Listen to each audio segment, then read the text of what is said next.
Hey everybody, Ian from ianarthurs.com here with another video for you. As usual, please make sure to like, subscribe, and hit that notification bell. Today's video is for any guitar player looking to expand their chord vocabulary. If you already know your open chords, your bar chords, and your power chords, this is a great next step for you to get something new into your playing. It's especially useful if you're a singer-songwriter type who's writing songs, writing chord progressions. This can absolutely transform the way you sound as a songwriter. And it's really simple. I'm just going to show you a couple of chord shapes that can change everything for you. So what we're going to do is, instead of playing major chords, we're going to play major 7 chords. If you haven't heard that before, totally fine, I'll explain it. But we're going to use the key of C to start with here. So key of C, I'm just going to use a 1 to 4 progression in the key of C, which is C major to F major. C, D, E, F, 1, 2, 3, 4. So we have the first chord of the key of C and the fourth chord of the key of C, okay? That's a really common progression. You've heard tons of songs written with just a 1 and a 4 chord back and forth. It works really well. Sounds like this.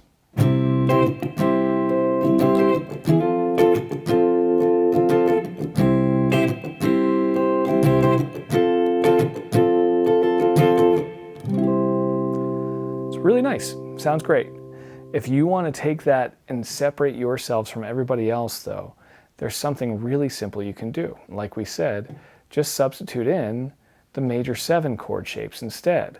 So instead of C to F, we're going to have C major 7 to F major 7. And that will sound like this.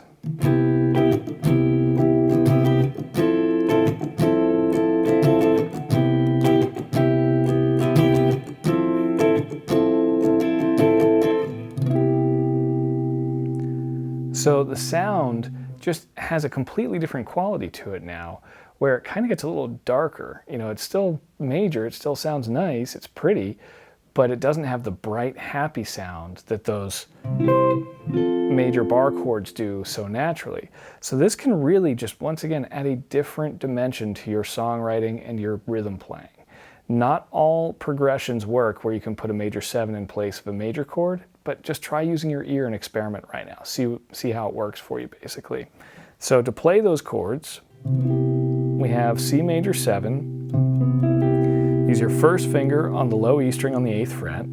Then your third finger is going to be on the 9th fret of the D string. That's on the major 7th itself. That's that note that's giving that really interesting quality here. Then we have our fourth finger on the 9th fret of the G string, and second finger is on the B string on the 8th fret, which is the same fret that your first finger's on. So that's your major 7 shape from the low E string. Anytime you play the low E string major 7 shape, that's your chord shape right there. So that works, it's movable. You can move it down the fretboard. It sounds good no matter where you put it. It just changes the key of the chord. Then the F major 7, that A string major 7 chord shape. When I say A string, I just mean that my first finger is on the root on the A string. That's F is the root. C, we've got there with your third finger on the 10th fret. Second finger is on the 9th fret. That's the major 7th right there. That's once again giving that really unique quality to that chord, darkening that chord sound. And then your fourth finger is on the 10th fret of the B string.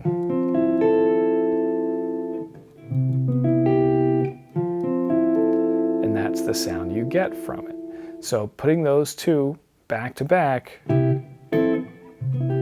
just sounds really interesting. Okay, so that's the major 7s that we can add in.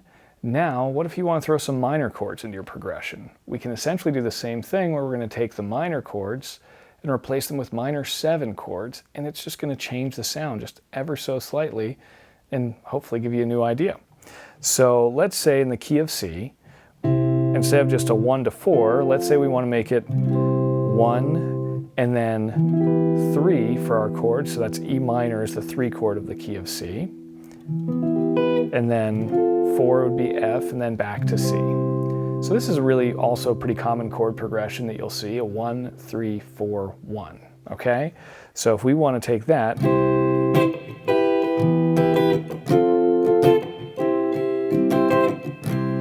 would sound like that with your basic major and minor chords. I'm going to go ahead and make them all major 7 and minor 7 for their respective chords here.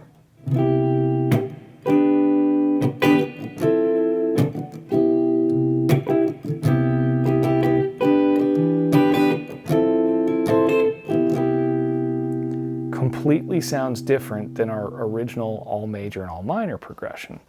And once again, not anything difficult to throw in, it's just really simple. For a minor, let's say we have our A string minor shape, and when I say A string minor shape, I mean our first finger's on the 7th fret of the A string playing the root note. Use your A minor bar chord, and now make it A minor 7 by lifting off that 4th finger. So it changes that sound with that one note. And again, kind of makes it a little bit darker sounding. So we have now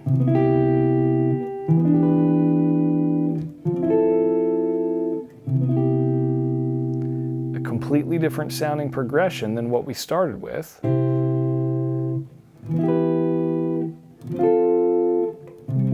Doing just basic major and minor chords. So hopefully you can see right away just how transformative this can be if you're, once again, especially writing songs and trying to sound different, separate yourself from how your buddies sound or whatever. There's just such a different quality to what's there with those major 7s and minor 7s. You also have a minor 7 shape on the low E string as well that you can throw in. So I used E minor 7 here. I'm going to show you, just because it's easier to play physically on the guitar, I'm going to show you from an A root. So A minor 7. This is a good chord shape for it. I like a lot. It's kind of a jazzy type shape. And you're going to use your 2nd finger on the root note, which in this case I'm using A as my root. You're muting the A string completely, not playing it. And then your 3rd finger is barring on the 5th fret of the D, G, and B strings. And then we're also muting the high E string. And that gives just a really nice, once again, kind of dark chord sound there. And if you're going to put that into a progression, let's say you have C major 7, A minor 7. That could be a song in itself. There's lots of songs that do that type of progression as well. If you played those as both a major and then regular minor,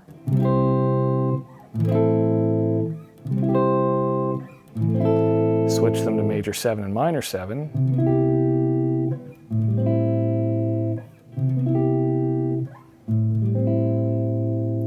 completely changes the sound of that chord. So it's, once again, not too difficult to do. Simple shapes you just need to learn, get used to, and start throwing in. It doesn't always work to replace a major with a major 7 or a minor 7 for the minor chord, but a lot of the time it will, and this is the part where you just need to learn, use your ears, and kind of think what works and what doesn't. Just judge for yourself. To explain all the details of when it works and when it doesn't is a lot more theory that we don't have time for today in just this single video. So, but start with all that, see what you think, put it in your songwriting, put it in your rhythm playing, anything. Let me know what you think. All right, I hope you enjoyed it. I'll see you on the next one.